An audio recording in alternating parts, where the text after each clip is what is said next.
Hey, book club besties!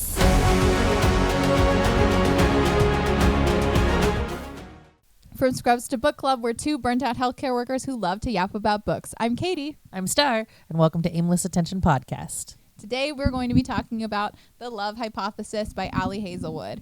So this is Ali Hazelwood's first book that she published. It is a part of the STEMinist series, which is a bunch of interconnected standalone contemporary romances where all of the characters kind of will seep in throughout the books. So just a warning before we go into this, because Star and I can't not talk about other books while we're talking about one in particular. Spoiler warning for really anything Ali Hazelwood's written. If it's a part of the STEMinist series or even Bride, because I wouldn't put it past us to bring up something about Bride. We'll probably say something. So the interesting thing about The Love Hypothesis is that it actually started out as a Reylo fan fiction. And this means nothing to Star because she is not a Star Wars fan. But basically in 2018, under the pen name Ever So Reylo, Ali Hazelwood published Head Over Feet, which is what it was known at the time, which followed Dr. Ben Solo and a PhD student named Rey, who ended up in a fake dating relationship. All the characters were named after Star Wars characters. And when she got trad published, they decided to, get rid of the Star Wars references. So when we first meet Olive and Adam, it is in Adam Carlson's lab bathroom. And she is crying her little eyes out, not because she's upset, but because she's wearing expired contacts. Spoiler alert. And, well, she says that she's wearing expired contacts. No, I was thinking spoiler alert because we've literally, you just immediately told the ending of the book at the beginning. That's the beginning of the book. Yes, but we don't know that she's in her lab. Remember? Oh, yeah. They're literally sitting there talking about it, and at the very end, that's why I was like, spoiler That's alert. right, If you're you right. didn't read the book, you are already at the end of the book. We're at the end of the book already. Katie's already told you the end of the story. So she is upset. Well, she's a little upset, but she's not crying because she's upset. She just can't see a damn thing. Her eyes are all blurry. Yeah, they're 2 years expired. They were 2 to 3 years expired contacts. Hey, when you're poor, you're poor. You got to do what you got to do. Exactly. And actually, her socioeconomic status as a PhD student and just a college student in general gets brought up a lot in this book. Well, I can't imagine because it's expensive. And even if you take out loans, you're still broke. It is. You're literally just winging it every day as a new day. It is. And so she has expired contacts. She sees a giant blurry figure that shows up and is basically what are you doing here? Well, because she thinks it's a public bathroom. Yeah. And it's not a public bathroom. And then doesn't he say he doesn't even use it? It's used for he says it's my lab. It's for it's my lab bathroom. But all she just saw was a bathroom with a sink and was like, this works. Yeah. And so Olive does the unthinkable in terms of PhD students, which I was never a PhD student. I was a doctorate student. So a little bit different pathway. But she basically says how much longer do you have in your PhD? Which apparently you don't ask because it can change based off of how your research is going. So yeah, because you have to write the paper and then have it reviewed and then be accepted, correct? So there's there's multiple research projects you do throughout, and then you choose your dissertation project. Yes. And then you present it to faculty who are on your dissertation team, basically the panel. Yes. And they can determine if your research is good enough to keep going forward and defend your dissertation and get your PhD, or if you just need to restart. And we will see a character in this book have to deal with some of that. Yeah, I can't imagine having to restart though, because it's years of studies. You don't just wake up and are like, this is what I'm doing today. Yeah, I was not made for academia. We're in healthcare, but my path was pretty straightforward. It was here is your program. Congratulations, you graduated. Now go take the test and get your license. Right? The test part's the easy. You just study. You know that you got a mainframe idea. Anything beyond testing, you're no. I'm good. I'm out. I did not want to. So here's a good example of why I was never made to be a PhD student. In high school, I took all honors and AP classes my whole time through. Yeah. I got to my senior year, and my high school only offered regular English or AP literature, and and I was no thank you, because we had to write a senior paper and I wanted to write a senior paper on something I was interested in rather than do a literary analysis. So I took regular English for the first time in my life since I had been offered regular honors options. I don't understand. My son is going through what you're going through right now, but right now he is taking lit and loves it. But his teachers also like, I don't know. He's very strict. If you staple the paper the wrong way, it's an F. Gosh. Like you have to think of every detail to the degree of like almost like my son was like telling me that like if you staple it even like slightly crooked, it could like drop your whole grade. Oh my God. I had pharmacy school professors who were like that. So. I just don't understand. I was like, I'm trying to understand because obviously I was the English student that was like, and not that I couldn't do better. Obviously, like there would be no way that my son would be as smart as he is, but I just didn't want to. I had no drive to do it. So it's just interesting, like the way that you guys like, I don't know, just even like academia never even crossed my mind. Like I was telling my friend though that like college was easier. Like when I got to college, I didn't hate it as much. It had a different. I feel like college is very like you motivated. Yes. So it makes it a lot. It's like, yes, you'll have homework and stuff, but for the most part, it's like if you show up to class and learn, good job, take the test. Did you pass? See, I'm a test person. Like I don't want to like, I don't even want to listen to you talk. Yeah. Like that was the thing. My son was like, my son was like, oh my God. But I'm the type of person like, so like even when I went to tech school, like I literally I slept through the whole class because you had to physically be in the class. That was how it worked, right? So while I was doing it though, I slept the whole time because I was working graveyard and it was during like weird hours, but you had to be there because it was part of the things. So you had to have like, I think it was like 60 hours or something, and you couldn't miss.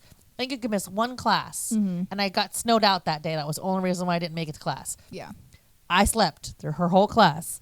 She was like, you're going to fail the test. I was the only student that passed it. Oh my gosh. Because I don't give a shit what you have to say. Give me a book, let me read it. I will retain, and then I'll move on. So I literally read the book front to back, took the test, and passed it. Yeah. And she was just like, what? And I was like, I just was tired. I didn't want to fucking listen to you talk. I was like, no disrespect to the teacher. Wonderful teacher. I don't learn that way. Yeah. I don't learn by you being like, meow, meow, meow, meow. I was just like, and I think that's why a lot of people didn't pass the class because she didn't teach anything that was in the book. And the book was the test. Yeah, If you just took the book and read it, you were like, oh, I passed. Like, I don't know. Like, I'm a very like straightforward. Don't give me the, I don't know. I know there's a lot of people that like, but if you're going to vocalize it, you need to vocalize what I actually need to hear and not. Right. Like I had one teacher that would do a lot, and I know they probably don't do this in PhD. I would hope they don't, but would talk about themselves a lot. Yeah. Would be like, oh, I fly airplanes. Okay, what does it have to do with the class? I think when you get into graduate programs, there are professors who are definitely like that.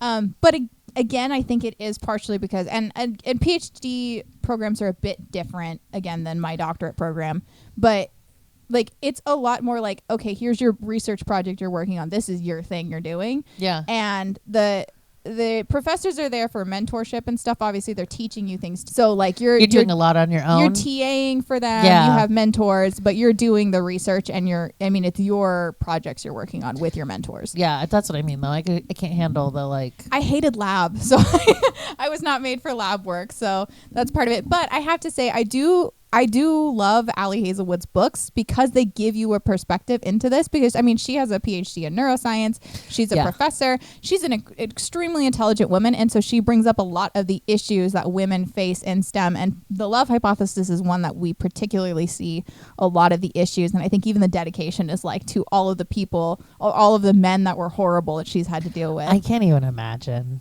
Not even in the slightest. Because she's just, I don't know. That one's just hard because it's just something that like you don't think about because like especially like our generations we've kind of our parents have already dealt with all of the a good chunk of it. I'm not going to say it's all gone, but they dealt with a lot of it. So when we got into it, we were able to walk in a little easier and not think twice about the fact that we were women. Like, you know, not to say that our pay is still equal, but it's probably a lot better than it was. Oh, it's significantly better than it was. And I think the problem is that when we're entering, you know, quote unquote, previously male dominated field, STEM is a particular one. So I think research And even, I mean, healthcare doctors and pharmacists, like when my mom started as a pharmacist, she was one of 2 women that worked there. Yeah. So and she also said that like the women eat women though. Like it wasn't like a nice kind like no, because if you think about they were like rah. Yeah, like, and if you think about too, like the business is another sector that that women CEOs are not as prominent as men because it has been a thing that people have had to overcome over time. Just our sexism that's been built into our society, and so there's an essential like cutthroatness that kind of has stuck with it. But it's kind of I don't know. It just seems more rude. Supportive. It does. It's 100%, and it's a thing that needs to go away. And I mean we're kind of progressing in a lot of ways, but there's so much more room. Oh, definitely. But I think we'll get there as we the next generation comes behind us and they watched us struggle. Like I'm sure every generation has their struggle steps, at least, right? right? So back to the love hypothesis after we've gone on that whole rant. But yeah, so they meet in the lab, and she can't tell who he is. All she knows is that he has a really hot, low voice. And she kind of starts talking about how she is not sure that she's meant for this. And so he kind of asks her, why do you even want to do a PhD? And she's like, oh, there's lots of research that can be done for pancreatic cancer and all this kind of stuff. And he's like, no, like, what is your reason? And so then when she finally tells him about her mom and all this kind of stuff, and he's like, that's a really good reason. And so he kind of convinces her to It is go a really good reason, but I think the other thing that's like a struggle bus for me, especially talking about women, is that we do things in the caregiver way. Like her mother, she was making this choice because of her mother. Do you think if something didn't happen to her mom that she would have still, that's the thing that like kind of bothers me about being a female is we tend to pick our focus, and then that's like how we get kind of stuck on it. Yeah. Like, I mean, I think we won't know, obviously, because that was her inciting incident, right? So I think a lot of people, male or female, will have someone in their life, especially if they're going into cancer research or something like that, that impacted them for that. Yeah. So I think it's hard to know what Olive's path would have been if her mom was still around. I just find it fascinating to think about, though, like that we tend to like, we watch these characters grow, but we're also like, my brain is also like, I understand it's a book and that my brain is like, it's a book, it's a character. But something in me is always like, would this be the same decision they would have made regardless? Like if this wasn't something that happened directly to them, would they have made the same decision? Right. I don't know why that like is just one of those. Every time I read the book, I'm always like, why did they make that decision? No. And I also think, so flashing forward. So she meets Dr. Carlson at the time, does not know it's Dr. Carlson. And this is exactly a year and 11 months before she will meet him again. Obviously kind of peripherally knows him. She had been interviewing for a PhD. She got accepted. Yes. They are at Stanford University in biology. Adam Carlson is a computational biologist, and she is doing research in pancreatic cancer. She is looking at blood biomarkers for pancreatic cancer. Yes. So that is her whole thing. We finally meet Olive and Adam again, where she is turning to the closest man to her and saying, "Kiss me," and they start kissing, and it is awkward as hell. I mean, you just kiss a random stranger. I would hope it's awkward. I hope it's not like, fireworks would be terrible. So, but she even was like, "Oh, this is starting to get kind of nice," and she like recognizes like his hand on her rib and all this kind of stuff. She's like, "Oh, interesting. This is weird," and so she does this because her best friend An, who has been like a big person for her, especially since her mom died, is like it's her best friend, and An is interested in Jeremy, who is Olive's ex. Now, they had dated for like a couple of months, nothing super serious. But when they were together, they had been at a party, and it was very clear that Jeremy and An hit it off way more than Olive and him did. And she was like, that's fine. I'm not very interested in this guy anyways. So they had broken up. And now An's kind of like, I can't date him because you were dating. And she's just like, I'm the same way, though. I can't. It's girl code, right? I just think so. I don't know. I know some people that don't care, but I personally care. Like, I'm the same way. Because it's awkward, right? Because if you start dating that guy and that's your best friend, they're going to be around a lot. Yeah. Like, but I guess if you didn't care about I know, them, but you as your best friend, like, are you, like, you're trying to protect them. Yeah. So you're making the the conscious choice to be like, no, I care about you. I guess I went when I was in high school and middle school. It was kind of like you all kind of hung out in the group and everyone just kind of ended up dating each other. So it's like it doesn't feel much different than that if they weren't that serious, and they weren't. No, they weren't. So Olive's like, please go date, and she's like, I can't, and she's like, it's fine. I'm seeing someone else anyways. I have a date tonight, and so she goes to the biology lab because she's like, I don't have a date tonight, but I have to get out of my apartment and like pretend like I'm going somewhere. And On shows up and she's like, oh shit, I'm supposed to be on a date. So she pulls down Adam Carlson into a kiss and they pull apart and he's like, did you just kiss me? And she's like, nope. And he's like, okay. And she's like, oh, maybe he believed me for a second. Like, she is an incredibly naive character in a lot of ways.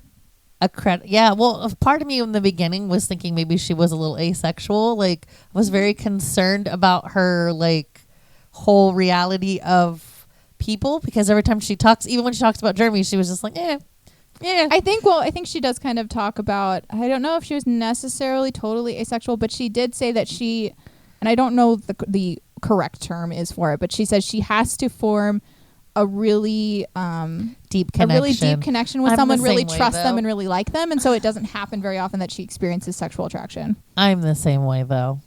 I think a lot of people but I don't think that like being sexually attracted to somebody, like I can physically look at somebody and be like, damn, but the difference is that it's like, ew, like don't touch me, like I didn't ask for that, like I just thought you physically to the eye were attractive. I need to know your personality, right? Like, are you going to be who I want you to be? And then if you start to even deter from that, I'm like, oh no, get away from me. Like, I'm like 100% you're wrong. Like it's weird because, you know, like the chemistry quickly is like, bam, wow, that person's good looking, but unless you like, which I'm sure everybody's like that to some degree. But not necessarily. So I think that's why Olive feels so weird, is because, you know, there's plenty of people that are like, oh, this guy's hot. And then they might start going on a couple dates. And then, like, you know, a little bit into the relationship, they might sleep together. For a typical adult relationship, that's like how a progression might be. But for her, she's like, I've been on dates. I'm not interested in having sex. And so for a long time, she felt like it was weird and that something was wrong with her. So when she was in college, she just like found a guy and slept with him a couple times. And he was fine and was like nice about it. But she was like, I'm not interested in doing this. So she thought something was wrong with her. And so she meets Adam and she's like, oh, I kind of like kissing you. This is weird. And so anyway, so On walks by. And she's like, okay, good, we're fine. And he's like, okay, I guess I'll go file my Title IX complaint. Oh, I forgot about that. Yes, yes. And she's like, oh, please don't. And then he's like, okay. And she's like, well, I mean, I guess you should if you feel like I harassed you. Like, that's totally within your realm. And he's like, just like explain what's going on. So she, you know, tells the whole story about On and Jeremy and everything. And he's like, okay. And then just kind of moves on from it. It's just like she flees and is like, okay, bye. This is not happening anymore. Right. And then fast forward and On is approaching her while this is like a couple chapters later. They're in the like break room. Yeah. And On is like, hey, that was weird. And also you're dating Carlson? Like everyone hates this guy. Hates him because I understand his point of view of why he is the way he is, though, because he doesn't want people to bring down his, like, the whole STEM program, like, because you bring the wrong people in and it will cause problems. Yeah. So it makes sense that he's aggressive, or not aggressive. That's not the right word, but he's very straightforward. Yeah, but not in a nice way, though. No. Like, you could do it better, like, which I guess, though, like. Which they kind of argue about, too. Yeah. So, I don't know. That's a hard one because, like, personality-wise, maybe that's just the way he is. Like, he's just, like... Just a straight shooter. Yeah. Yeah, so she... On comes up to her and is like, everyone hates this guy. I can't believe you're dating Carlson. And she's like, oh... And she's, like, about to just, like, spill it. She's like, I can't keep lying to you. And then she's freaking out. And then Adam hears and walks up and, like, puts his hand on her lower back. And he's like, hey, is everything go okay? And stuff. And, like, plays along with it again. And so... you know, more stuff happens, and then eventually she just approaches him in his office and is like, okay, I think we can do this, because he brings up the fact that, you know, it might be good for him optics wise to have a fake girlfriend, because Stanford is currently withholding his funds because they think he's a flight risk. Yeah. And that he's like, I need my research funds. Granted, he is a little bit of a flight risk, but not to the extent that Stanford thinks at this point. And we'll find out later kind of why. Yeah. So to be fair, I just want to point this out. Star and I are re-recording this episode because the first time we went through this book, for some reason, the plot just completely disappeared out of our brains.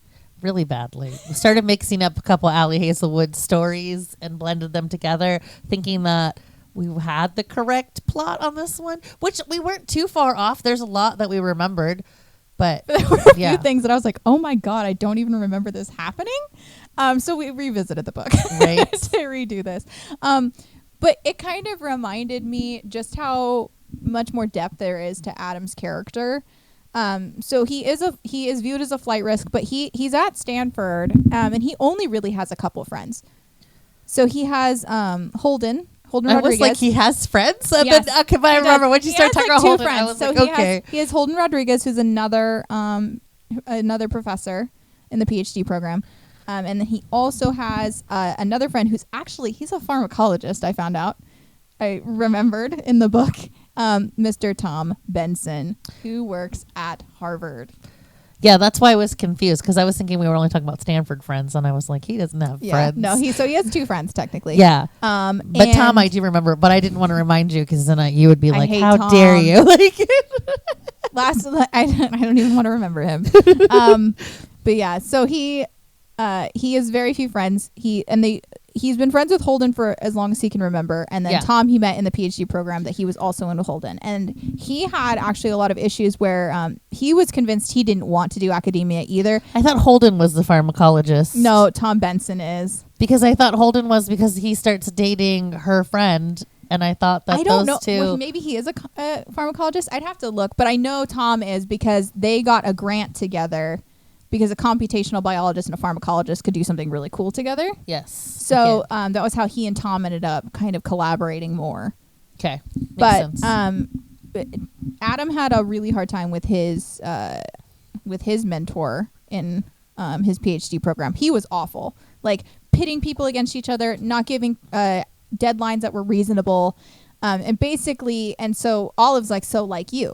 And he's like, I mean, but it's kind of true. Like, you just don't see like that you are like sort of mimicking it. Well, so he says that he looked at that and he said, the straightforwardness is fine. Like I need to have clear expectations though. And what he didn't have in his program were clear expectations.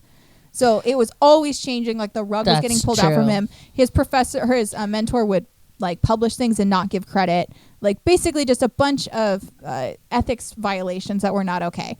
And so he looked at it and he's like, I want my students to succeed, but I will give them clear defined expectations and I will be clear with them when I think that they need to redo something. Yeah. And so that's how he views it. And she calls him, it was like unapproachable and something else. And he's just like, okay. Because they end up in this fake dating scenario. She ends up getting cornered by one of his students, and they're like, "This is like, I can't believe you're dating this asshole." Like this. He doesn't bring it up right. He approaches her and asks her to fake date so he can get his grant money back. Well, so they want them so to. They start fake dating because of that. So he brings it up that he could also use that after the whole thing with On. Yes. She goes to his office and is like, I think we should do this. So he brings it up that they could both do this and it would be beneficial. It is beneficial, though. It is beneficial to both of them. Yes. Because he helps her develop her stuff to be able to... because doesn't her professor ask her... Not her professor. So Dr. Aslan, her mentor... Yes. ...is... and like her... I think it's her mentor is I don't know if it's the proper word, but no, I thought they had I thought it was like her advisor or something. Yeah, her advisor. Yeah, I was like, it's her advisor. So her advisor, Dr. Aslan, is actively in the process of retiring. So when professors do that, they're not seeking out extra grant money. They're not seeking to better their labs. So she is low on funds. She's low on equipment. She even talks about how she had to take the pipettes home because people would steal them and stuff. So, and her reagents don't work well. There's lots of issues with her research. So she's seeking out another place to do her research for the next year. And so that's part of kind of what's going on with her. And she's seeking out other places. So that's how she ends up connecting with Tom. Yes. But she, Adam's trying to not look like a flight risk because his funding that he has in joint with Tom, then they don't know at the point that they know each other, is being withheld because Stanford's like, you're going to leave. We're not giving you more money. And at that point, he really isn't, we find out, because he's like, yeah, he looks like a flight risk. He gets offers from places all over the country all the time because he's like a world-renowned scientist. And he's like only like 30-something, he's right? 34, I think. Yeah, like he's really young to he's be. He's super like, young. He's very accomplished, and lots of places have sought him out. Yeah. And he's told them no repeatedly, but if the right opportunity came across, like Stanford could easily see him leaving. Well, I mean, that would be normal. Like, I think that like... Yeah. So Stanford's worried about that. So they enter into this agreement. They have very clear rules that she assigns. She's like, this is an on-campus thing. Oh, yeah. And we are not having sex. And he like freezes for a second and it's like, okay. Like I didn't think that was going to be a conversation we were going to have. But so they have some pretty clear guidelines going forward.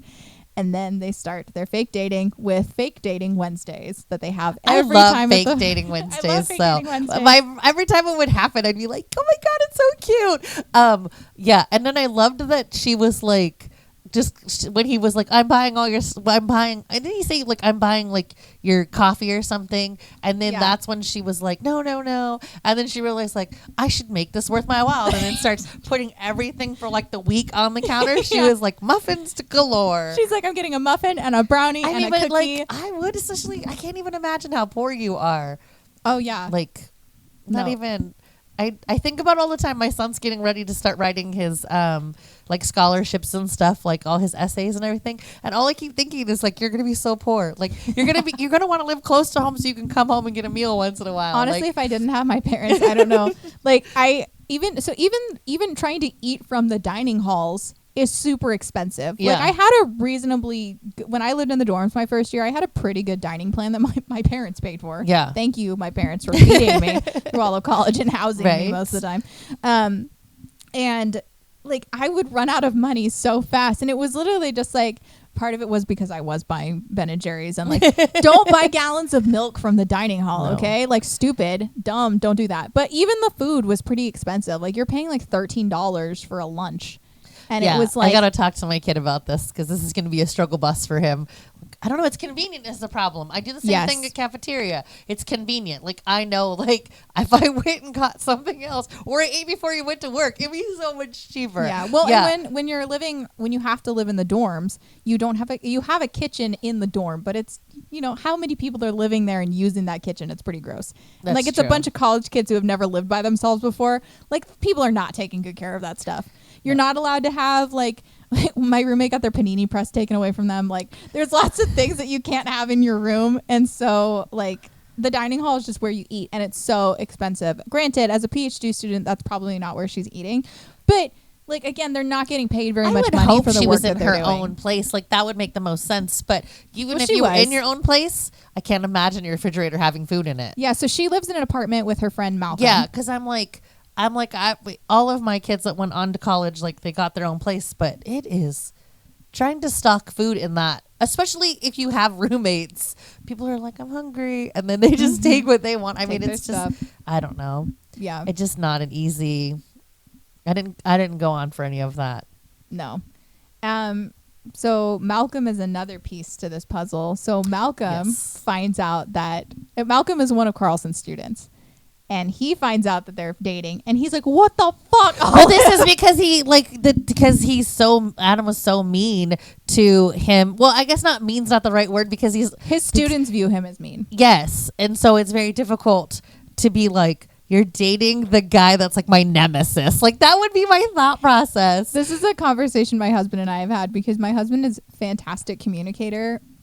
He's also like a manager. So like he's very good at straightforward things, but I'm like sometimes, and it's not really with me, but it's like when I'm watching things, I'm like, sometimes the delivery's the problem, like the straightforwardness is fine, but maybe you don't say it that way. Like that's hard though. I mean, I totally get it. I guess I'm just like, I'm too good at like maneuvering the way I do things, even though I like people are like, oh, it's so fake. And it's like, no, it's not fake. I'm genuinely just trying to like make you feel better while I'm saying the horrible things that have to be said. Yeah. Like I used to be a manager. I'm really good at being like, so you really like, and I hate those like when they do the sandwiches. So Adam even says he hates the Oreo cookie method. God, because it's not okay. Because you should never do that. I hate when you give me a compliment and then you're like, but, and then you give me a double compliment. Like, no, just tell me what you want. Be done with it. If you want to give me a compliment later, that's fine, but don't do it at the same time because everything gets lost. You only hear the insulting shit that somebody said, even if there was 2 compliments put into that. Yeah. You're only hearing the middle. You're only hearing you did a shitty job. Move forward. Yeah. Nobody hears the compliment. Yeah, no, it's like the worst. Even as a manager, I know not to do that. Like, definitely walk away from that. So Malcolm is like, why are you dating him? And she's like, okay, I had to tell someone the truth because it's like she just keeps lying and lying and lying, and it's like building up inside her, and she's a horrible liar. Yeah. And so, which I don't understand how her friends did it. Like, she's so bad at lying. Like, some of the stuff she does, even when she's around him, she's like, well, even he's touching me nearby body, and you're just like, what are you doing? Like, okay, don't get me wrong, I'm like her in the sense that like, ew, you're touching me, but like you should still be like awkward. Able to like touch me a little bit. Like, well, that's enough. She did maybe on the shoulder be proper. I don't know. Like, no, because like when he's like on the field and they're playing and he's like ripped hard body and everybody's like, woo, she's like awkward about it. But most of her situations she ends up in are spends 90% of this book being like, you are dating him and you are acting so weird around him. Because you're dating him. Like, you should be like, hey, and she's not. She's like always like, yeah. So the first incident that happens, so they're doing fake dating Wednesdays. They're kind of getting to know each other. It's going fine. Then they end up, Tom Benson comes in town for a talk. Yes, but doesn't he come to Wednesday? Yes, so she meets him at Wednesday because Tom's staying with Adam because they're friends. Yeah. So he shows up and he's just like, oh, hey. And she's like, I'm Olive. And he's like, oh, hey, Olive, blah, blah, blah. And he's like, okay, I got somewhere to be. She's like, I'm meeting with you. And he's like, oh, I'm so sorry. I'm horrible with names. And so like he comes off as this really charismatic guy. And he's Adam's friend. They've known each other forever. And she's like super stoked because he's really nice about her whole research and everything. And he's like, oh, I'm doing a talk later. Are you coming? And she's like, yup. Don't remember what that's about. For the first 5 minutes. Yeah. So, my God, when we get to I actually didn't hate him in the beginning, which really sucks because I knew I was going to hate him because the way she writes her books, you always end up hating the guy in the beginning and then you fall in love with him. But if you like the guy in the beginning, you're going to fucking hate him in the end. Be a villain. You're going to be like, the villain is right here. But you don't, I mean, I don't know. She writes well enough that that's not how you feel. I can't wait till we talk about Love on the Brain because I want to talk to you about the twist at the end. But anyways, yeah, so Tom shows up. They're like, she's like, oh, I'm meeting with you. And he's like, oh, are you coming to my talk later? And she's like, yeah, I don't know what this is about. And so she's like, Adam, what's that? And he's like, oh, it's this talk he's doing. So she and On go. The entire PhD program basically shows up and there are no seats. And so they get shoved towards the front and she kind of gets slammed into Adam. And On's like, because Olive's not super short. Like she's fairly tall, but Adam's much taller, obviously. But On's like, go sit on his lap so I can see. And she's like, no, I'm not doing that. And she's like, it's your boyfriend. Go sit on his lap. And she's like, okay. She sits on his lap. I don't think it's that weird to be uncomfortable. Like, no, she should be uncomfortable. Like, they're not dating. And but like even if they were dating, I don't think that like in your 20s, that's a normal reaction. Like, who wants? I don't know. Like in my 20s, like that was like, ew. Like, okay, like you would be like just kind of on the edge of the like. But when you were a teenager, okay, that made sense. Like, so On kind of sometimes in the story, I'm like, God, On, you're like 12. Like, I don't. She's amazingly funny, and she's probably more me than I want to admit. But some of that is like, come on, like you need to be, I don't know, you need to, I mean, don't get me wrong, you rock hard body, I want to sit on it too, but like that's not like in public, it's and they're too educated it's to all be of her like her peers are that's there, what I'm saying, they're too educated to be acting goofy, especially he's a teacher, well, or is he a teacher? Professor. A professor. He's okay. a professor. I was like, I swear he is, because like that's the other problem too though, that's kind of like if my kid was ever to like, hey, professor, blah, blah, blah, right on top of him, I will be concerned. I'd be like, we got to talk, man. Like, that is not appropriate in public. And so, like, Adam had cleared it with the department head to be like, hey, this is fine if we do this. It's not my student and stuff. And they're like, yeah, it's fine. You know, just like, you know, keep your ducks in a row, obviously. Yeah. And so she's also looking at Holden, that she doesn't know that they're friends at this point, right? So she's just like looking at like the professor sitting next to him, like, I'm going to sit on this guy's lap in the middle of, with all my peers on a professor's lap while another guy that I'm supposed to be doing like collaborating with in the next year, if I can make a good enough impression, is doing the talk. Like, it's such an awkward situation that An puts her in. I know, but it's because An's like, I don't know. She's not immature, but she's just kind of like, she's kind of funny and goofy in that sense that she's just, it's just her personality. Yeah. I think part of it too is that An is like, again, she's looking at Olive being like, I don't ever see you in relationships, and you're being really not relationship-y with this guy. So she's like, I think she's partly being like, hey, it's okay. Like, go be in a relationship with this guy. And so, because An's also a really incredible character. Like, she has like the BIPOC student organization that she sets up, and she is very involved in making sure that there's a representation for BIPOC women in STEM when they go to conferences and all that kind of stuff. And so, I don't know. I think she's a cool character beyond the fact that she shoves. She is a cool character, but things. I don't know. She's got like, I don't want to call her immature because she's not immature, but she's got a lot of like things that like, you know, most people would be embarrassed to be, you know, she's the girl that's like, let's go take pictures and jump in the water and skinny dip, where everybody else is like, we're what? No, not me. So, there is another thing that so she does 3 things to shove Olive towards Adam. So the first one is that she shoves him onto his lap.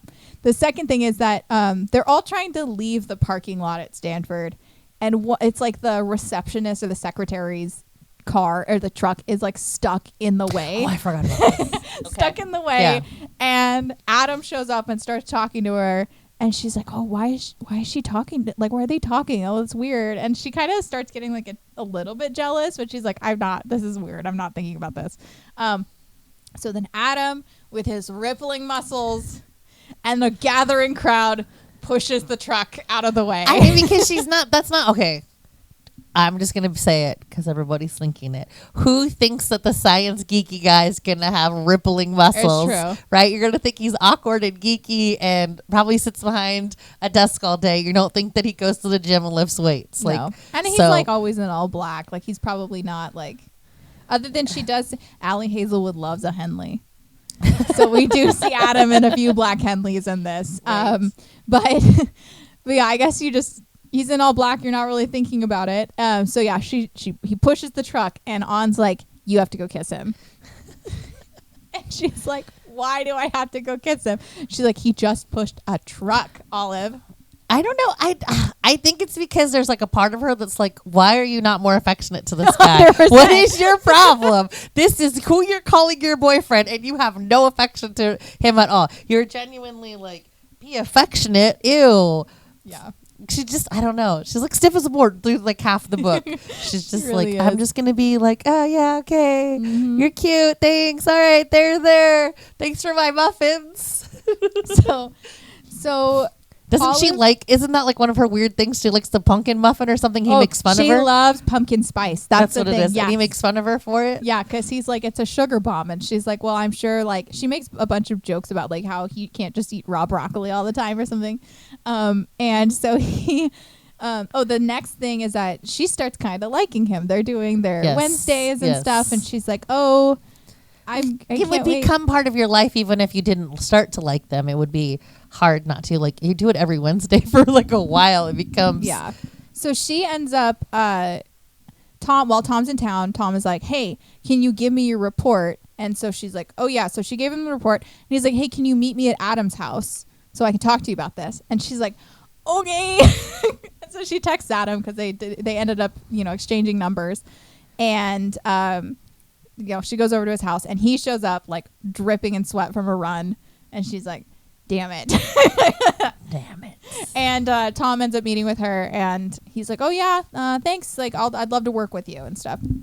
But so they had gone to a all department like picnic thing, and the entire drive over, On's telling everybody like, make sure you put on sunscreen.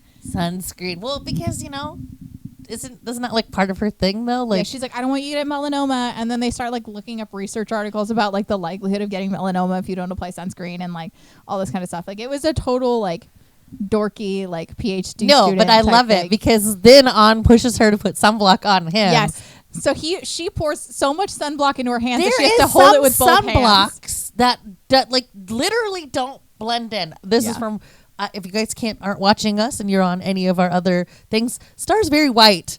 Sunblock does not work on me. I have to reapply like every 20 minutes or I am red before we leave the sun. So I get On's like, I'm the same. I am that mother bear. On and I are the same person when it comes to this. I'm literally like, I have like 20 bottles on the table and I am yelling at everybody. And if you are one of my friend group, Mama Bear is all over you, right? So I am totally this way. Mm-hmm. And I am also the same way. But there's some sunblock that doesn't blend in. Like you're literally rubbing and you're like, I'm trying, I swear. Well, so she'd put sunscreen on herself and then On doll put so much in her hands that she has to hold it with both hands. Enough, okay? She needed to put more sunblock like, on you need herself. To put more on. And she's like, what am I going to do with this? And she's like, oh, put it on Carlson. And she's like, what do you mean? Put Everybody it on Carlson? His rippling body. So On calls him over. He's playing like soccer or some sort of game. Or no, Frisbee. They're playing Frisbee. Yeah. And she calls him over and she's like, Dr. Carlson, come here. So Olive's like, I'm really sorry, and then starts like rubbing it on his back, and they're kind of like looking at each other, and then she's like, damn. I have to be honest though, the whole time I was reading that, I was thinking that didn't even have to be sexual, and everything in me was like, oh yes, because it's like wax on, wax off. I don't know, like the older you get, the more you're like, I don't even need to have sex with this situation. The smut was enough of just rubbing it on. I don't know what it was. Like she has a way that makes you feel like you're in the moment, like okay. And then all I'm picturing is like his rippling muscles on his back that she's just like touching the rock hard. Like even if she was doing it on the front, my brain was like, yes, please, can I? Well, because she's like She kind of gives him enough to do his front because she's like, I don't want to touch his front. Like that's going to be the downfall of me. I'd have been like pecs galore over here, rubbing away. I didn't understand. Like I get her like standoffishness, but like, come on, dude, you get to touch him, even like just inappropriate for like 3 seconds. Know. Like you didn't even have to get like. Totally didn't take advantage of her opportunity. I would have totally taken advantage of that opportunity. Then again, I'm probably a little more like like I said, a little problematic over here. Mm-hmm. Yeah, I would have totally been like. Yeah, so so that all happens. And I'm probably saying all this stuff out of order because I'm just thinking of stuff that happens. But she's like, dang it, I'm not. So before that happens, they left Wednesday, or it was like Thursday, I think, that she had to see him, or Friday, whatever it was, that she had to see him. And then because Tom was leaving, so she needed to go over to his house. So then she was like, oh, I have to wait like 6 days until I get to see him again. And then she was like, wait, the picnic's happening. So she was like pretty excited. So she's starting to kind of like internally be like, oh, I like spending time with him. Is this wrong? They also have that moment when it's like super late at night and it's like half the lights are out in the on the lounge, and she goes to get the salt and vinegar chips.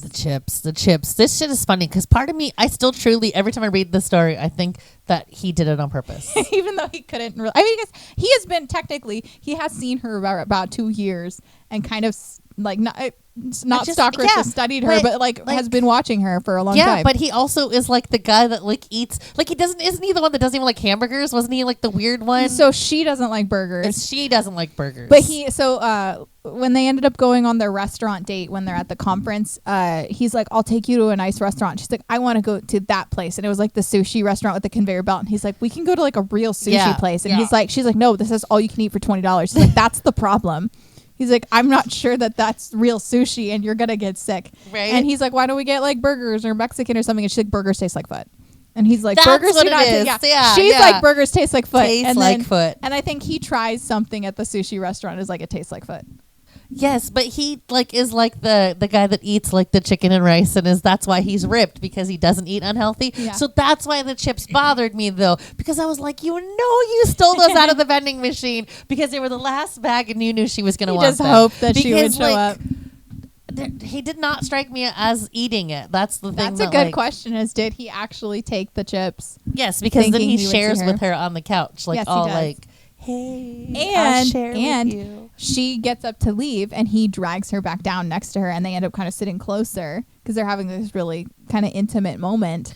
And it honestly, she's like sitting in her head, like, is he gonna kiss me? I wish he like.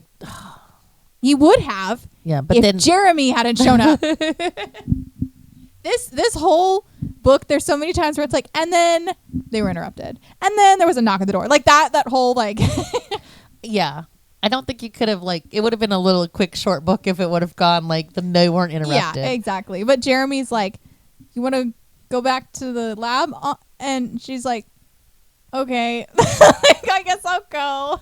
She like eats the rest of salt and vinegar chips she offers him the Twix bar that she ends up getting instead, and he's like, I don't like chocolate. And she's like, of course you don't fucking like chocolate, you weirdo. Like, he only drinks black coffee. And then he showed up that one time to Wednesdays and he was being all grouchy, and so she bought him a chamomile tea.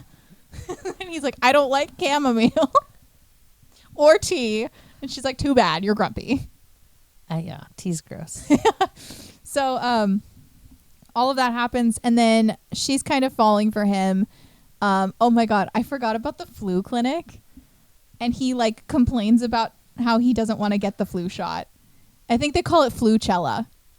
They do. But isn't that like at the end of the book? No. It's like, I think it's before the conference. Oh, okay. Because the conference is where my brain was like, yeah, Katie, I think you're jumping ahead. No. It's before the conference. Like I said, all of this is kind of jumbled together in terms of the timeline for me, but I know it's before the conference. And she's like, we're going to go to Flucella. Yeah. And he's like, what is Flucella? And she's like the music festival, but with flu shots. And he's like, I'm not going. He's like, oh no, it's super easy. You just scan your badge and they give you the flu shot. And he's like, I'm not doing that. And she's like, oh, Adam. And he's like, what? And she's like, Adam. And she's like, are you afraid of needles? They're not. Flu shots suck. I was just thinking that we're coming into flu season and we have to go get ours. And I'm just like, ugh. I saw that email and I was like, dang it, I don't want to go do that. Well, as you're saying it, I was like, I'll just have Katie give me mine. I'll be like, just right here.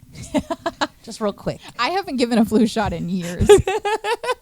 Like literal years. Oh, yeah, they're not that bad. Come on. No, they're not. It's a quick little tiny baby needle. They're fine. But even though he like literally was like, I fainted. He didn't faint, but oh my God. He was real dramatic he was about being it. A baby about it. Like super dramatic. The next day he texted her, he's like, my arm hurts. They really do hurt. And it's like the littlest needle. You don't understand. Like I have to like when I get done getting the flu shot and I do it to my son too, I'm like, rub, keep rubbing. Like it's just they're not comfortable. No, I mean it's all the things working into your muscle tissue, but it's funny though. Yeah, but so yeah, Adam was like throwing a little baby fit about it. I gotta tell you though, like he's a boy, right? Could you imagine what he would have looked like with the flu? He had Could a you cold, imagine? cold. I want a bonus chapter of the first time Adam gets sick with the man flu and all of us to take care of him. Over there like, honey, my throat hurts. Honey, I think I'm running a fever. Honey, I'm slightly sweaty. Well, he probably wouldn't even be that. He'd probably just be like his like droopy little moody guy persona, like sitting on the bed, and she'd be like, "What's wrong, Adam?" And he'll be like, "Nothing." I didn't even think about that. Men are so funny about that.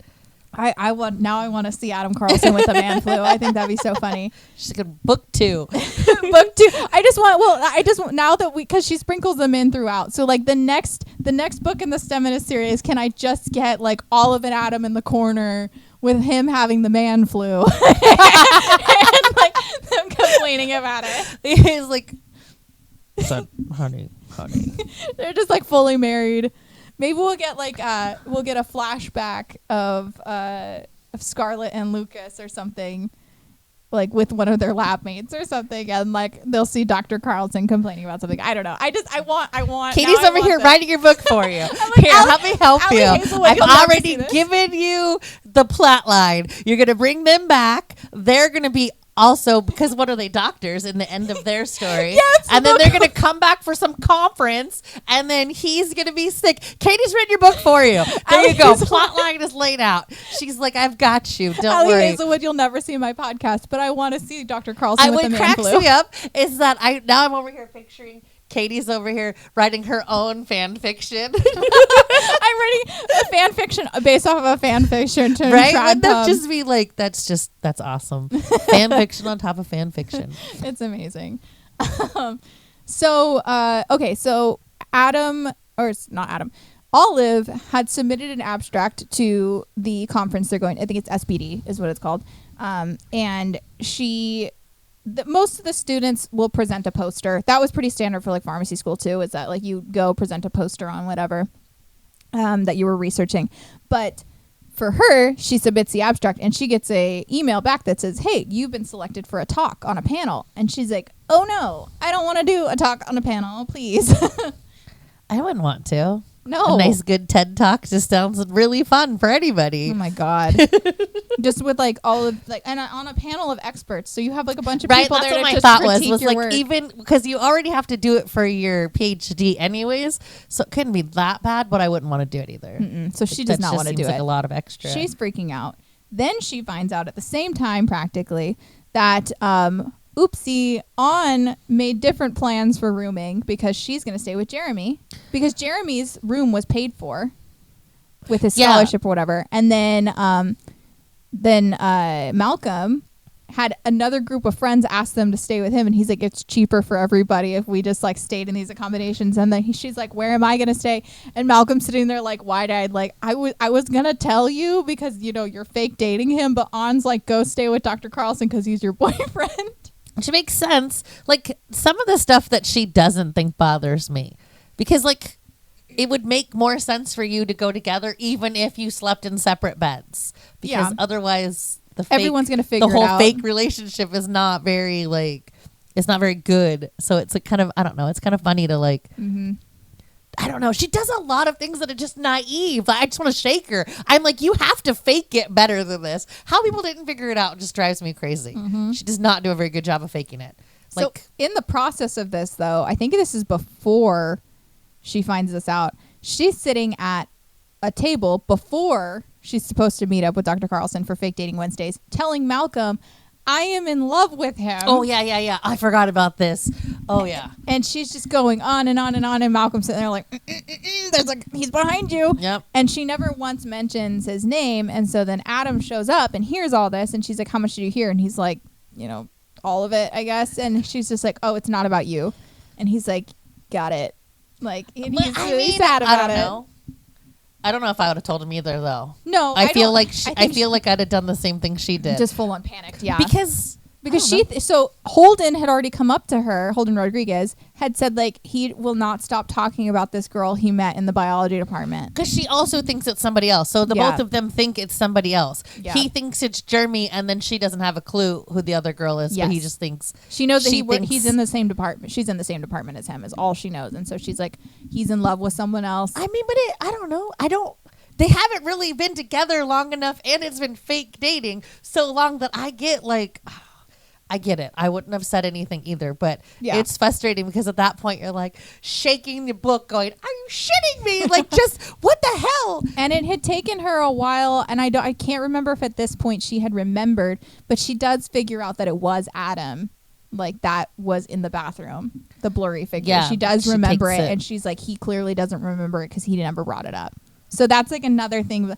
This whole book, okay, the miscommunication trope is one of my least favorite things that get put in romances. And this book is just 100% the miscommunication trope for like a good chunk of the book. Yeah. I love this book. It's one of my favorite books. But like oh my God, the miscommunication trope bugs the crap out of me. Yeah, no, I didn't love that either. I think there's a couple times where I like screamed at my car. Like, just say it already. Just like, tell me you love him. It's just, I don't know. And then he thinks that she's in love with Jeremy. So then doesn't he start pushing her towards Jeremy? No. So he kind of is just like, oh, she doesn't love me. She's in love with Jeremy. And I thought he like did something that was like more. So when they go to the conference, so she ends up trying to find other accommodations and she can't find anything that's cheaper. And he's like, well, just stay with me. And she's like, I can't because there's only going to be one bed. And he's like, I have a double. Like, it's fine. And she's like, no, you don't understand how this works. Like, we're fake dating. There's only going to be one bed when we show up. And he's like, I don't think that's how this works at all. I paid for a double. And so then they get to the conference, and she's kind of bummed that there's actually 2 beds when they show up. And he had already stayed there one night. So she shows up, and she's like, okay, I guess I'll take the bed that doesn't look like it was slept in. And she goes and does her talk. And that is when afterwards thankfully she did not hit stop on her recording on her phone. I don't know if she even realized she did it though. Because it was pretty quick after she got done with the speech that he got kind of lippy and handsy at the same time. So Tom Benson is on the same panel as her, and he comes up to her afterwards and he's like, oh yeah, that was a good talk. He's like, I know you wore that dress for me. And she's like, what are you talking about? What man says that though? Like, most women want to look cute, especially because women are very judgy. Even though we try to tell ourselves we're not, we tend to be judgy. So it makes sense to me that you would want to be cute and pretty and go on stage and present yourself in the best way possible. It played into her insecurity too, because she didn't have many, her normal attire for conferences is like black jeans and a cardigan. So she's not used to dressing up for this kind of stuff. So she threw on her black dress, and that's all she had. And it had shrunk a little bit, and she sent a picture to Malcolm and On and was like, is this still appropriate? And they're like, yeah, that's professional, you're great. So she was already nervous about this outfit. And then she goes up there, and then Tom's like, you're a mediocre scientist, you fucked Carlson so you could get into SPD and do this talk anyways, and you're gonna fuck me too. And she's just like totally taken aback, has no idea where this came from, and is horrified. And she's like pushing him away and stuff, and then he's like, Adam's never gonna believe you that this happened. And she totally believes that from him, because she doesn't remember that she is actually recording this. Yes. So she's like, you're right. Like, Adam has told me about how you have saved him in his PhD program. This is all happening in her head. She's like, there's no way that he would ever believe me over his closest friend. But don't they get pitted against each other in with that old professor, when they were in college together? They did, yes. So they got pitted against each other, and then they decided to work together. Yes. And then their mentor at the time, or their advisor, was like, that was not what I asked you to do. Yeah. And so they got mad. And so but she doesn't know this. She's just... Well, and we learned from Holden later that Tom was the one who would put Adam in these situations and then go act as a mediator between the advisor and him. So then it seemed like Tom was saving him from all these horrible things that were happening to him. And Holden was watching it all happen, but Adam was totally just Tom is the guy that's helping me out so much, he just couldn't see it. It's hard to see somebody, I don't know, I guess we always want to think good of people. Yeah. And so it's and she's, this is the person that's supposed to help her with her very, very important research that is very close to her heart. Yeah. And he's telling her she's dumb, she's mediocre. This is women in STEM. This is how they get through everything, all this kind of stuff. And so she runs back to the hotel room. She's crying. Adam didn't make it to the talk because he was the keynote speaker at the same time. And so Adam comes back, and she's upset and was not expecting him to be back as soon. So she kind of shares that people were saying she's a mediocre scientist and stuff, but doesn't say who it was. And he's like, tell me who it was, Yeah. And then she figures it out when she goes to upload it to her advisor, correct? Yes. So she goes to send it to her advisor because Dr. Aslan was like, so a bunch of stuff happens in between that. So Adam and her hook up, and he says, in the future, if you want to, reach out to people, because he's like, how did you end up even talking to Tom? And she's like, I sent a bunch of emails out. Tom was the only one that responded. And he's like, in the future, have your advisor do it, because people are more likely to respond. So she, in the process of that, asked Dr. Aslan to email people, because she knew at that point she couldn't go back to Harvard. Yeah, okay. I remember that. After Tom propositioned her, she's like, fuck that. And she sees at that time that she has the full recording. And it was hours long, because she came back to the room after they go on that date, and her phone is completely dead because it recorded everything. Okay. Yeah. So in between, before all that happens, he finds her, she's upset, and he's like, okay, well, we're not going to go to the social. Let's just go, have dinner and stuff. So he takes her to sushi, and they have a really nice night together. And then they come back, and she's like, do you want to watch a movie? And he's like, sure. And she's like, I just want to watch a movie where the horse doesn't die in it. I forgot about that. And so he's like, okay. So she goes and takes a shower, and she comes back out. Or she goes to look for her PJs, and she's like, shit, I don't have any pajamas. And he's like, that's fine. You can just wear one of my shirts. And she's like, what are you going to wear? He's like, nothing. And she's like, what? And he's like, I'm kidding. I can wear something else. Right. So she takes a shower, comes back, and she's got unicorn knee-high socks on and his t-shirt that's massive on her. And she's like, how are you figuring out, if the movie doesn't have a horse dying in it? And he's like, I'm just saying the name of the movie and horse dies to see if it's there. And she's like, that's usually what I do too. Like, it's such just a random thing. Google it. Like, just the horse dying. So then they kind of, start hooking up, and she says something and he's like, you're in love with someone else. Oh yeah, I forgot about that. And because he's stopping it, and she's just like, no, like, I don't want to stop. Like, you don't understand. I'm not sexually attracted to people very often. I want to do this. And he's like, you're in love with someone else. And she's just like, oh. And then, like, doesn't correct him still. No, because that's the whole, like, miscommunication thing. I know, because she still believes he's in love with someone else. And she's like, oh, this is just something he just wants to do, and it's fine. Like, we'll just hook up, and it won't matter. Like, well, we're fake dating, so we might as well fake have sex, even though we're having sex. So, I don't understand. I don't know. This book really irritated the crap out of me. Like, all of the miscommunication was just, like... That was the thing that bothered me most about this book. I do really like this book. It's not my favorite in the STEMinist series. I know this is a lot of people's favorite book in the STEMinist series. I personally love Deep End and Problematic Summer Romance. Those are my two favorites, and I know you and I are going to have a disagreement over that on a different podcast. Anyways, so what I do like about Ali Hazelwood's books is that each one of them is very big on consent. Yes. And so all of the smut scenes are especially this one, I feel like there's a lot of stops where he's like, are you sure you want to do this? And because he's very aware of the power dynamic that's in play. Yeah, well, I mean, you have to almost be, especially in academia, I have to imagine, like, that's what they deal with all day long. Like, there's a reason why Title IX exists. Like, like, you have to have, like, some sense of, like, no, yes, maybe. Yeah. So he's very clear with her, and I don't know. I thought their smut scene was actually really cute because they are both kind of inexperienced at this. Like, she's a lot less way too old to be as inexperienced as they are. No. Was like, are you kidding me? No, I think it happens for people at the right time. Sure. That's my perspective, at least. I don't disagree. I just, out of all of her books, this one I was like, okay. Yeah, I think this one didn't do anything for me. I was like, okay, yay. I thought it was a cute smut scene. It definitely wasn't like the hottest smut scene ever, but I think it was very appropriate for the characters in that moment. Like, it was very, like, he kept making sure they were okay. He asked her if he could fuck her, like, all this kind of stuff. And I have to say, in the bonus chapter of Adam's POV of this scene, I do love that he in his head he says, like, oh, I love you, and I hope one day you'll let me tell you. I was like, oh, Adam. I don't think I read that part.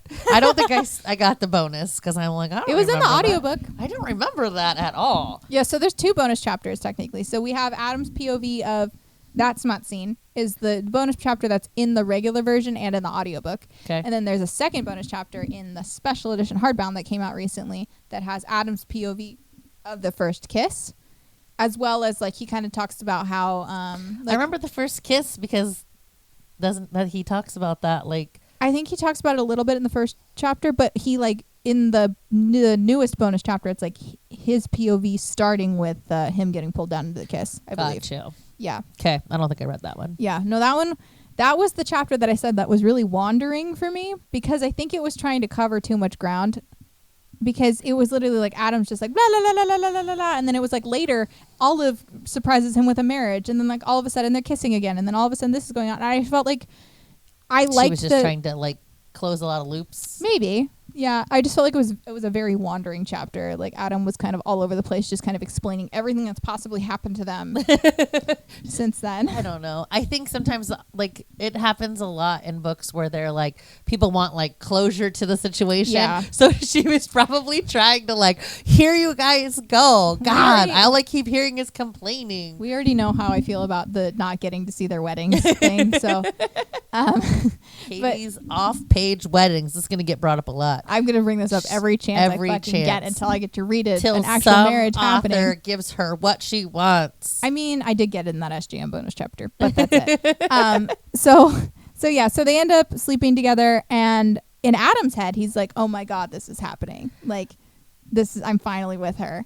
And she's kind of like, I love you. I wish this could happen, but I can't because I can't tell you everything that happened with Tom, and there's no way that you'll ever believe me. And it just so happens that the next day, which is when Adam is supposed to leave, is the date that they had set as their deadline to end the fake dating thing because his funds would get released and, you know, Anna and Jeremy would be doing good. Yeah. So that date comes and he's like, what do you want to do today? And she's like, we're broken up. We're broken up. Yeah. It's like, it's over. We had our fun. Thank you. Have a great day. Go be with the woman you love. Yeah. He's kind of like taken aback by it, obviously, because, you know, they were never supposed to get this serious. And then it happened. And it's like, oh.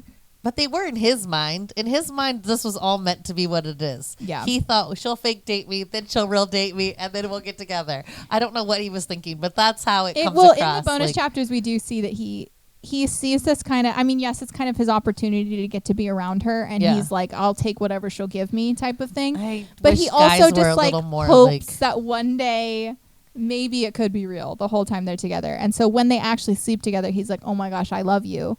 I think that's the problem with this situation, because women want a forceful man that's like, I want you. Like, I mean, not always, but like, it's like to some degree, women want a little more like, I don't know. There's very few women in the world that I can think of that don't want somebody to be like. I think anybody wants clear communication about what's going on. That's true. And I think that's what they lacked, is that they started off their relationship with a foundation that was not solid. Like it was falsehood from the beginning. Let's just give each other the wrong situation. And Adam, again, has been and Holden even says that he's been pining over this girl for years, like for 2 straight years. He has heard nothing. That's right, but she doesn't know that. No, she just knows that it's someone in the department. But literally, since Adam set eyes on her, he has done nothing but pine after her. And Holden is just like, he keeps talking about this girl in the department, and now I know who it is.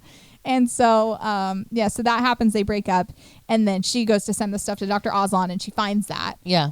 She has Dr. Ozlon reach out to stuff because Adam in that whole situation was like, in the future, make sure your mentor reaches out instead, and you'll get more responses. And she ends up getting a ton of responses from people, and one of them is from Berkeley. So she ends up going through her options and stuff, and she shows up to Adam is actually interviewing for a job at Harvard. So that's why he was staying in Boston. Yeah, but I'm trying to remember, why is it Malcolm that talks her into telling him? It's Malcolm and Holden. So Holden shows up, and he's he tells the whole story because about Malcolm that. and Holden are together, and they're super adorable, and that is a couple book I want. If you haven't written it yet, I want that book. Malcolm and Holden would be really cute. Oh my God, they would be adorable. Yeah, they hook up at the SPD conference. Yes, but Malcolm's they're like too cute. Like they already introducing to parents. Like they did not have miscommunication at all. They were like, I like you, you like me, let's do this. Yeah, so they like hooked up, and then they went to dinner, and then all of Malcolm's family was there. Oh my God. And so then they were like, he's like, oh, this is gonna be awkward, and they're all like, we love Holden, this is amazing. Because Holden is amazing. Like that needs to be a whole story. Oh yeah, no, I 100% want that story. I do. I didn't even think about that. That would be so cute. Super adorable. Yeah. So they get back from Boston. So Adam goes to interview, and she shows up, and Adam, the second he sees her, is like up out of the chair running across in the interview though. So you have to remember, like, you're trying to get this position, and you're just like, shut up, stop talking. Yeah. I have important business. Yeah. That's when she should have been like, he loves me. I know. But she doesn't. She's still like, what is happening? Like, sit back down. And I'm just like, yeah, she's you like, walked into this interview. So he shows up, and he's like, what's wrong? And she's just like, I just need to talk to you and stuff. And then Tom shows up. Tom, he's just he's a piece of shit. So Tom shows up, and he's like, this is totally unprofessional, Olive, like, you got to go and stuff. And he's like saying all these things to her, and then but you know, the crazy part is he is truly what most women have to deal with. Yes. Most women that is the kind of man that is usually holding them back. And then, I don't know, like, I think a lot of times we might have the courage to go forward, but it's hard because they're just. Yeah, it's hard because society backs it as like a norm. Yeah. And so I think almost every woman can think of a Tom type, whether, you know, extreme or not, that they have had to deal with in their life. And I mean, for sure, I know some of them in my head. And so Tom's going on and on about how this is unprofessional and she needs to leave and stuff. And so Adam's like, go. And she's like, yeah, you're right, I'm sorry. And he's like, not you. And Tom's like, what the fuck do you mean I have to go? Like, she's a mediocre scientist. What the fuck? And that's then when she it like play. Yeah. Well, so it clicks in his head. He's like, wait, what are you talking about? So he's kind of looking at Tom like, why are you talking about her like that? And then she hits play. Yeah. And he hears all of that. And then he keeps going on like, oh, you can't believe this shit. Like, she just You literally, blah, blah, blah. it's playing. And he's like, these are your own words coming out of your face. Yeah. And he's like, if you keep saying that about the woman I love, I will kill you. Yeah. And then he's like, never mind, I'm going to do it anyways. And he like pins him up against the wall and stuff. And then everyone punched him. He shoves him up against the wall and is like threatening him. And then everyone gets up off the table and is like, oh no, this isn't good. And then she's just like, the recording's just playing on repeat at this point. And they pull him off of him and stuff. And he's like, I'm going to take care of this. You go and then I'll come home and take care of you. And so she leaves, and then they end up, she doesn't see him at all while they're still in Boston, because he goes to Harvard and he files the Title IX complaint and everything and goes to their office and stuff to get Tom fired for everything he did.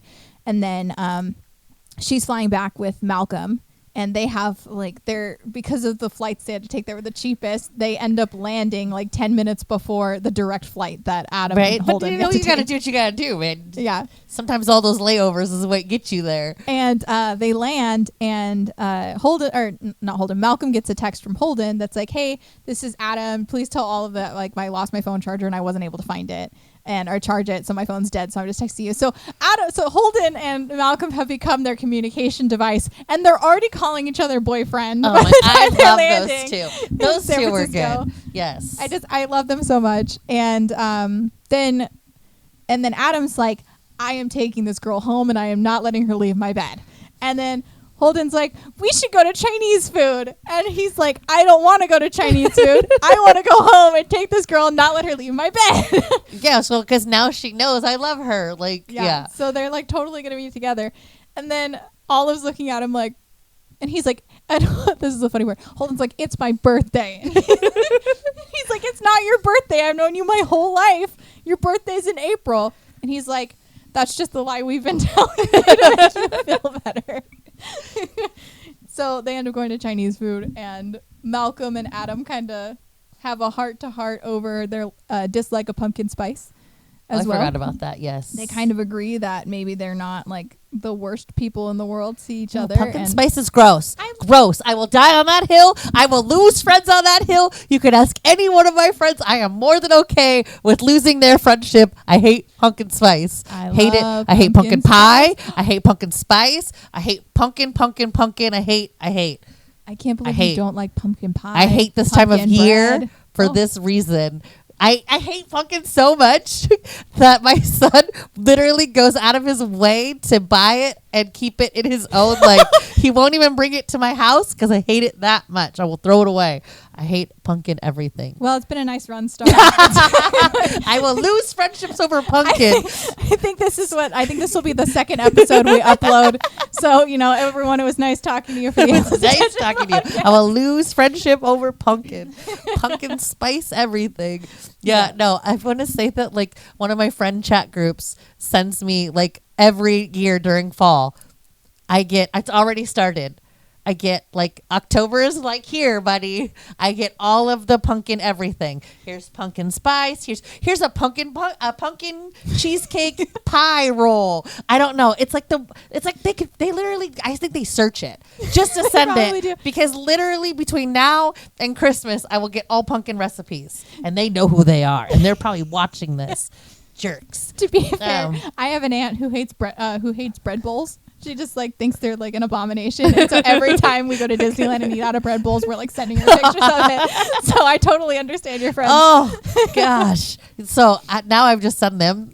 I send them the pictures because now I'm just like, let's fight fire with fire. It doesn't work. They send me more. They just get all excited and they're like, oh, you like that recipe? Here's another one. And it's like, no, oh my gosh, no, that wasn't my intent. I feel like I think Malcolm would be my friend. Yeah. We would be like best friends. I'd be like, let's do this. But I liked him through the whole book. I liked On, but I liked Malcolm more. Yeah. But I'm not sure why, though, because I think I would be more like On, which is why, like... I think we got to see Malcolm in a more realistic environment with Olive than we did with On, because On was kind of in this manufactured belief that she was with Adam true. the whole time. Yeah. And granted, props to On for handling that as well as she did, because like Olive spent months just lying to her, like a couple months lying to her. I don't like, I have a struggle with that. So On was just like, let's handle this in stride. You got fucked over by Tom. Like, let's deal with this. I'm your friend. I understand you were trying to do something nice. So she handles it super well. I probably would have been a lot more pissed off than On was. That's true. I would have definitely been. I don't like being lied to. So I 100% would have been pissed off about that. Yeah. And mad at Malcolm for keeping the secret too. Like, I think I would have also been mad about that. It's like On's like the type of like mama bear that like she was like, oh my God, Malcolm, you figured out what you want to do with your life. And thank God you finally realized that you love that boy. Like, I feel like she should have been mad, but I think that because of her caring and over like loving personality, she was like, finally you both figured it out. I've been trying to push and you finally both got it. Like, she was like the friend that you needed to like. Well, because she could see it. I think she does corner her at one point and say like, you're in love with him. Yeah. Like, I get it. She's like, I can see you weren't in love with Jeremy. Yeah. And so that helps. That's what helps On move on. And that's when she was just like, I'm not in love with him. And that's how that led to her confession to Malcolm that she was in love with him. So yeah, I think Malcolm. She was in love with Malcolm. Yeah. Did anybody catch that? Everyone she was in love with Malcolm.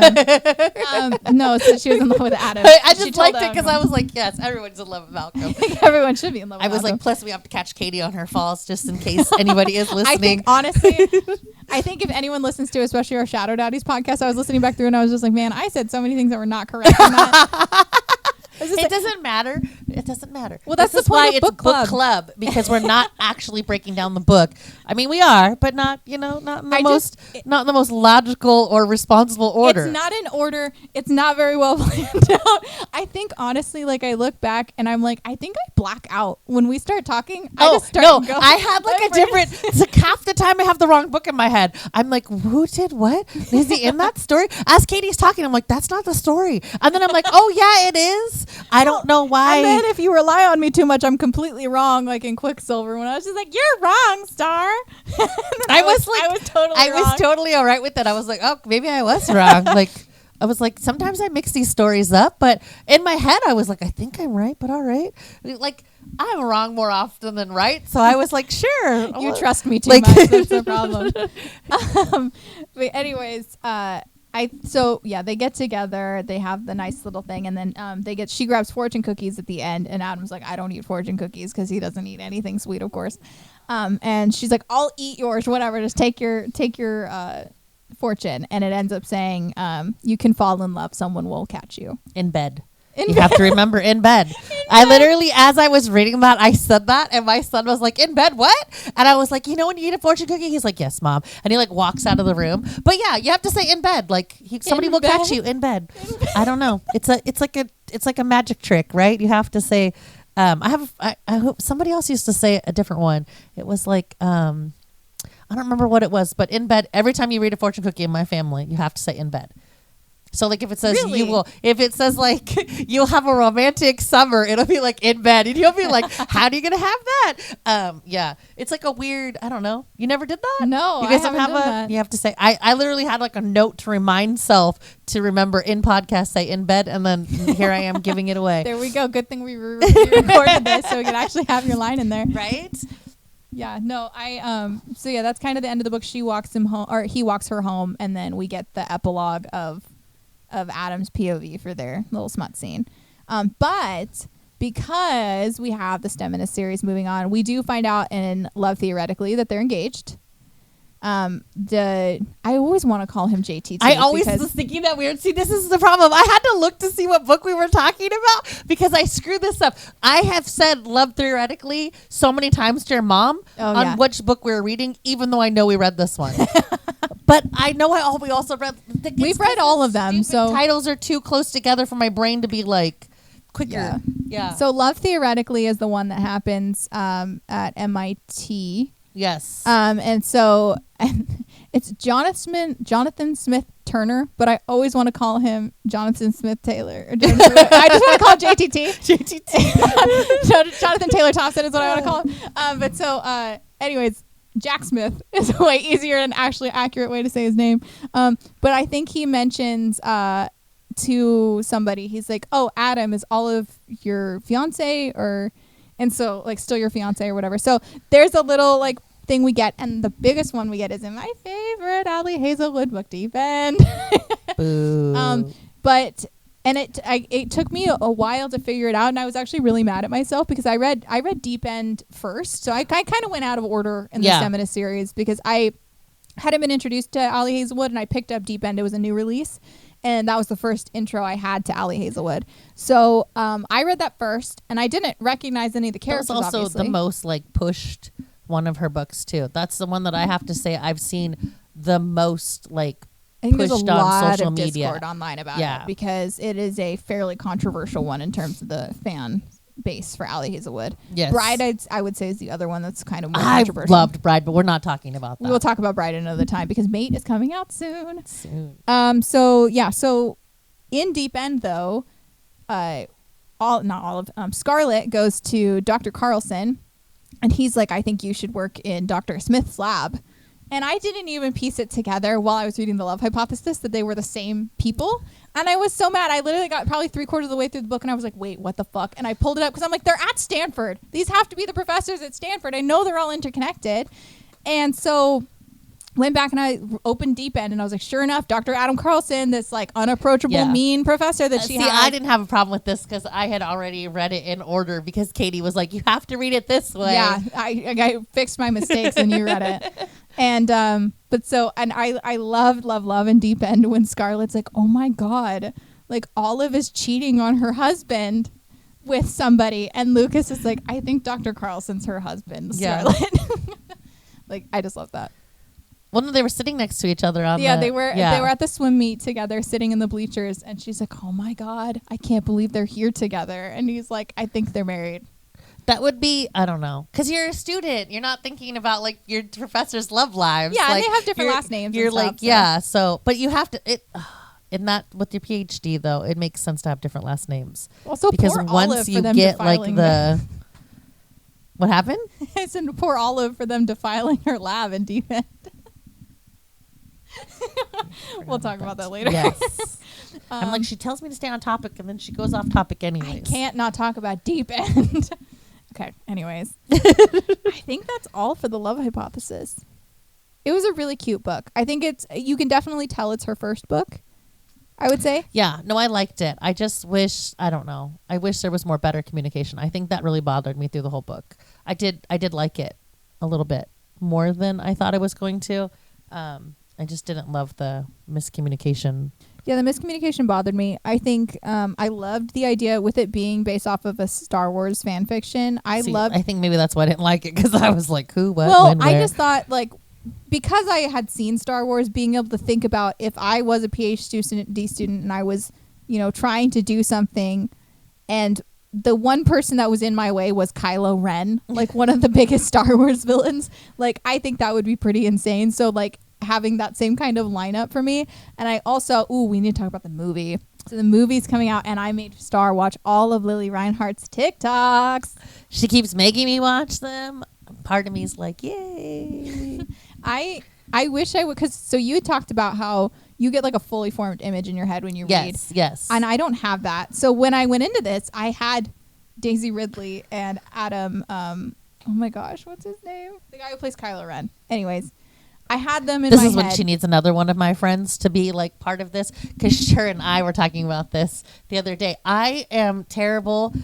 He's not what I pictured, but it really makes somebody else we know really pissed off at who this is based off of, because I think you must have showed her the picture before we actually read the book, because she was mad that was who it was. And it was really funny, because when I saw him, I was like, well, that's not who I pictured, but he's pretty good looking. I could see it. Yeah. And then no, she'd seen Star Wars. Oh, okay. So then when she found out, her telling me how mad she was. That's all she kept picturing through the whole book. Yeah, me too. And I was like, damn. I didn't have this problem. I pictured semi what he looked like on the cover. Is kind of, she does a great job at describing her her people, because that's pretty much who I pictured. Mm-hmm. Except for, I hate to be honest with you, I pictured him a lot darker, more like I don't know how to, like a very glistening brown color, like really, you know, really. like just real, like I don't know, but that could just be what I'm attracted to. Like I don't know, like maybe I have a tendency to like picture my husband a lot, not necessarily like my husband, but like kind of in the shape of I it. totally It's get just, it. I guess I that's totally the get man it. I'm around all the time. Yeah. But like we'll talk about it in a second with a different podcast. But I always like I'll be like, this guy's not blonde, even though okay, I understand blonde men are red flags in books. I get it. I'm married to a blonde man. I'm sorry, but I always I'm like, wait, they're not blonde. Okay, so I have to be honest. So her books, I always picture them blonde, including summer romance. What is it? Problematic summer romance. That one I was like, no. I pictured him blonde for the whole book, and then I was like, "What the fuck do you mean? He has dark hair." Katie had to tell me this because I had to send you fan he was pictures. blonde in my head, but she doesn't really describe him other than one scene. She says she rubs his hand through his dark hair. Yeah, with the silver in it, and stuff. I don't know why, but the whole time I was picturing him blonde. Yeah, but I didn't picture him as blonde because I knew him. I didn't picture as blonde, but that's because she actually describes him in this book a little bit more than she does. But then I realized she probably describes him better in the other book that she writes before that one, the one where she meets where Eli. What is it? Oh, Love on the Brain? Love on the Brain's the second book. Love on the Brain. Love on the Brain's the second book. Okay. Yeah. Where she actually describes Eli and him and Connor to like. Not in love. Not in love. Thank you. Yeah. I thought it was not in love, Yeah. and then I was like, well, I don't have the book in front of me, so No. maybe I have the wrong one. No. But Yeah. I think she actually does describe them both as dark haired, and similar in that sense, because I Yeah. know Eli's highly described. Eli's as, also like tall and dark. yeah, but for some reason, I screwed that all up in my head. Connor was totally blonde. Yeah. No. Yeah. The only man I think that is blonde is Jack Smith, and is Lo Moreland blonde? I can't remember, but yeah, in Love I theoretically, thought he had like a shaved head. he so does have. A I buzz was cut. like, He I has don't a know buzz if she. cut. I don't know if she But I actually always- gives the color. I always to the picture buzz his head. buzz cut being a little blonde, bit but like a dirty blonde almost. yeah, maybe. Yeah, but I yeah, don't that's know. what I picture. don't know if she ever like. But so this specified. one I could actually picture Kylo Ren in it, and I wish I would have not had that picture in my head because the guy who was actually playing him, who is actually Daisy Ridley's husband, which is a whole other thing. It is kind of funny because she played Rey in Star Wars. If you have not seen the newest Star Wars trilogy, like Star, but Tom. Oh my God! Wait, have I been calling him the wrong name? Is Tom Benson the name of the guy, and then Tom Benton is the name? And I gotta look this up because I don't want to movie character names, and I probably am the worst co-host ever because usually I just smile and nod at Katie. Oh, shoot! Now I need to look this up because I don't want to. Like I said, I don't want to disgrace One this day man's we'll get name better because at they have a this. really close name. You know what? It doesn't matter. It's either Tom Benton or Tom Benson, and I'm really sorry because their names are the exact same. This is only our except second for episode, one. so obviously I'm not too stressed. Eventually we'll get better at this. I'll have to have like a full cast name of who these characters are, who will play them. But yes, so he is so hot and he is perfect for Adam, but I wish I would have seen him before I read this book so I wasn't picturing Kylo Ren the whole time. Yeah, I didn't picture him. It was actually really easy for me not to because I didn't see it, which thank God, because in a later episode when we talk about Twilight, I am going to be super irritated because I pictured too much of the damn movie in my head. See, because I love, like, they describe them well enough in the book. It's like running. I can see running characters, like movies just flashing through, like just like yeah, so I get what you're saying because it's frustrating because you will picture what they're describing, but then somehow your brain's like, no, this is who you're supposed to see. Yeah. And then you're like, that's not who I want to see. Push that out of my face. Yeah. It's just hard. Yeah, I don't know. I'm excited and sad because I don't really want to watch it, but I know Katie's I'm going to force you to watch it. And then we'll have to do an episode on how they differ. Yes. Because that was a big thing that one of our friends brought up. She was like, I can't wait until you guys talk about how they differ. And I was like, oh, no. Yeah, I'm very excited for that, too. They wrapped filming, they said, and it comes out in 2026 sometime. We don't know when. That's just so far away. I know. Even though it's like next month. Well, we're going to get an Emily Henry adaptation, which I haven't read the book. I think it's People We Meet on Vacation. So we'll probably have to read that and I think I saw that one come up on like, probably because of my list of how I've been reading. Yeah, I saw that come up and I was like, oh, this looks interesting. This is how I pick books though. I was thinking about this on the way over here. I was thinking how Star picks books, random bookshelves that she walks up to and is like, this looks interesting. That's better than I do because a lot of the stuff I've read has been Book Talk popular books. So The Love Hypothesis is one of those for sure. Yeah, my niece read this but long before. I hadn't read that until I'd read Deep End first because again, it blew up on Book Talk when it kind of came out. But the other thing is that I'll just go to the bookstore and I'm like, ooh, look a cute little drawing. But see, that's how like I'm just like, ooh, this looks cute. This name is interesting. Yeah. I'm like, I'll read the back of the book too, but if the cover's really cute and a lot of like the cartoon characters. Don't they say don't judge a book by its cover? Stars over there like, yes. Yeah, 100%. So yeah, that's our talk on the love hypothesis. It was very rambly as usual, but we got the plot this time, and I'm very proud of us for doing that. That's fine. That's why it's book club, because it's two randoms just talking about random books they read. Yes. So if you have an Ali Hazelwood book you would like us to talk about, go ahead and leave a comment. I think I have it turned on so people can comment on Spotify or on our YouTube channel. And then follow us on social media as well. If you're following us on YouTube, I'll go ahead and post a slide after this. And yeah, thank you for joining us for Aimless Attention.